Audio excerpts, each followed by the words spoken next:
Hello అండి, నమస్తే. నేను మీ రాధ. నేను ఈరోజు సండే స్పెషల్గా ఎప్పుడు చికెన్ కర్రీ, ఫ్రై, పులుసు ఇట్లా కాకుండా చికెన్ పచ్చడి ప్రిపేర్ చేస్తున్నానండి. చాలా అంటే చాలా బాగుంటుంది. దీనిని మనము ఈజీగా కూడా ప్రిపేర్ చేసుకోవచ్చు. ఎట్లాగంటే ముందుగా మనము ఇట్లాగా చికెన్ని తెచ్చేసి, బోన్లెస్ చికెన్ అయితే పచ్చడికి చాలా బాగుంటుందండి. చిన్న చిన్న పీసెస్గా కట్ చేసిన తర్వాత ఒక 4-5 సార్లు శుభ్రంగా బాగా కడగాలండి. ఇలాగా కడిగిన తర్వాత మరలా మనము దీనిని కొంచెం దీనిలో పసుపు, కల్లుప్పు లేదా సాల్ట్, కొద్దిగా నిమ్మరసము, ఫస్ట్ టైం కడిగాం కదండి, ఒక 4-5 టైమ్స్ మరలా ఇట్లాగా పసుపు, కల్లుప్పు, నిమ్మరసం వేసి మళ్ళీ ఒక 2-3 టైమ్స్ దీనిని శుభ్రంగా కడిగితే బాగుంటుందండి. ఎందుకంటే ఇది పచ్చడికి కదండి, మనకి కొన్ని రోజుల పాటు నిల్వ ఉంటుంది కాబట్టి ఇట్లా క్లీన్ చేసుకుంటే నీసు వాసన అనేది లేకుండా చాలా బాగుంటుందన్నమాట పికిల్ అనేది. ఇట్లాగా మరలా మనము ఒక 3-4 టైమ్స్ కడిగిన తర్వాత వాటర్ అనేది ఏమీ లేకుండా కొంచెం గట్టిగా వాటర్ పిండేసి ఒక బౌల్లోకి తీసుకోవాలండి. మనము ఇదైతే కేజీ చికెన్ అండి. మనము దీని క్వాంటిటీకి తగినట్లుగా అన్నీ వేసుకోవాలన్నమాట. అంటే మనము కారం కానీ మసాలా కానీ ఇప్పుడు ఇట్లాగా కడిగిన తర్వాత దీనిలో కొంచెం సాల్ట్, పసుపు వేసి బాగా కలుపుకోవాలండి. అంటే ఇది మ్యాగ్నేట్ చేయటం ఏం కాదనమాట, ఇట్లాగా కలిపేసి పక్కన పెట్టేయాలి.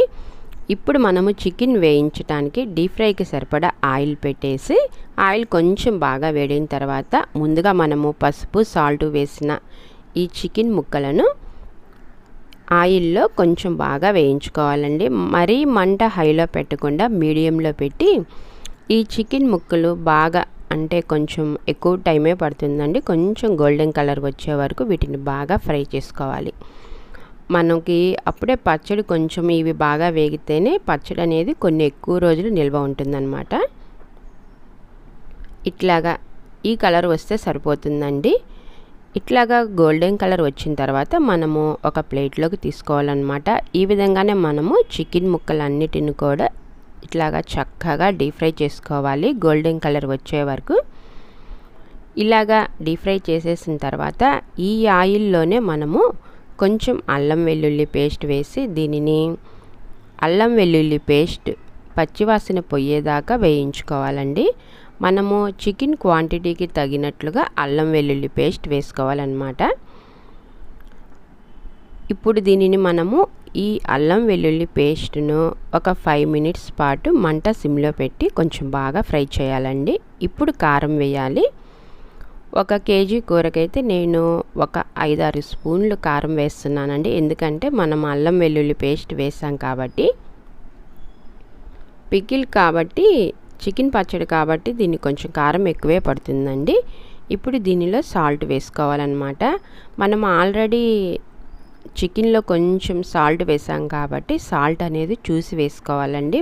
మరలా పచ్చడి కలిపిన తర్వాత వేసుకోవచ్చు. కొంచెం ఇప్పుడు దీనిలో పొడి మసాలా అండి. పొడి మసాలా మనము ఒక 2-3 స్పూన్లు వేసుకుంటే సరిపోతుందన్నమాట. ఇప్పుడు పొడి మసాలా, సాల్ట్ అన్నీ వేసిన తర్వాత దీనిని ఒక 5 నిమిషాల పాటు బాగా వేయించుకోవాలండి. ఇట్లా వేగిన తర్వాత ముందుగా డీప్ ఫ్రై చేసిన చికెన్ ముక్కలను వేసేయాలి. అంతేనండి. ఇప్పుడు గ్యాస్ ఆఫ్ చేసేస్తే మనకి ఈ ఆయిల్ అంతా చికెన్ ముక్కలకి అనేది పడుతుందన్నమాట. తర్వాత కొంచెం చల్లారిన తర్వాత మనం ఒక బౌల్లోకి తీసుకుంటే సరిపోతుంది. ఓకే ఫ్రెండ్స్, ఇప్పుడు ఎంతో ఎమ్మీ అండ్ టేస్టీగా ఉండే చికెన్ పచ్చడి రెడీ.